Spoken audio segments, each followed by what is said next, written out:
La pluie tombe sur la ville, d'habitude c'est ok.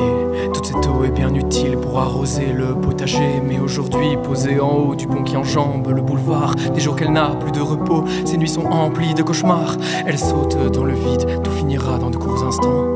Et ces secondes suffisent pour lui rappeler le commencement de toute cette histoire. Elle aurait pu lutter, elle aurait pu y croire longtemps qu'elle a perdu l'espoir. Petite, elle n'a rien vu venir. Mathilde est une enfant à qui personne ni rien n'aurait prédit le pire. Doucement elle a grandi, est devenue plutôt jolie. C'est là que se dessinent les prémices de ses ennuis. L'attitude des poteaux change.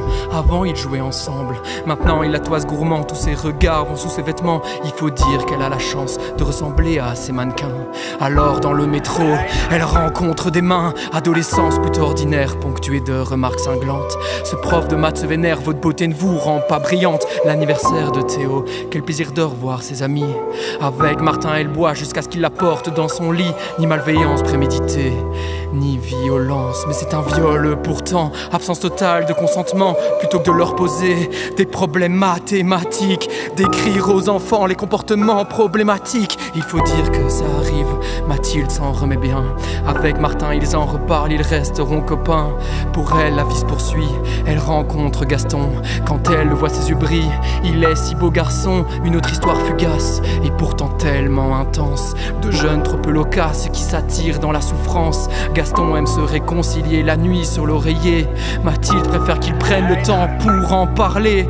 Pourtant Gaston insiste malgré les noms, il persiste. Combien de fois, une fois comblée, l'amant s'endort. Alors de la chambre elle sort pour pouvoir pleurer. Cet amour égore, où sont donc les contes de fées?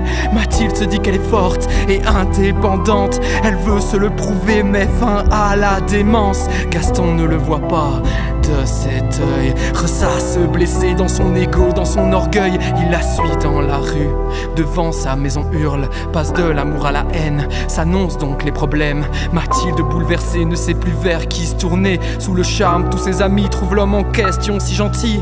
À court de solutions et sans la moindre conviction, elle se résigne à faire appel à la police, mais se rappelle du soir de ses 14 ans où deux agents calmement lui chuchotèrent: sale pute, elle est fait nous une turlute.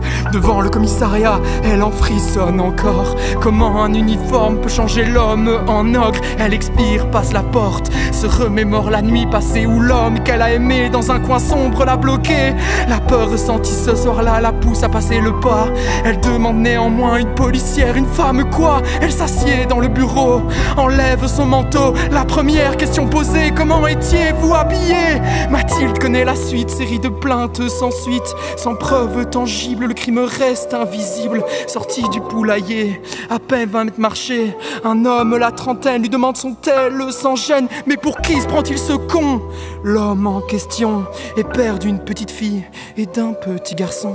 Faute d'éducation, l'histoire pourrait se répéter, mais pour notre héroïne, ici la chute se termine.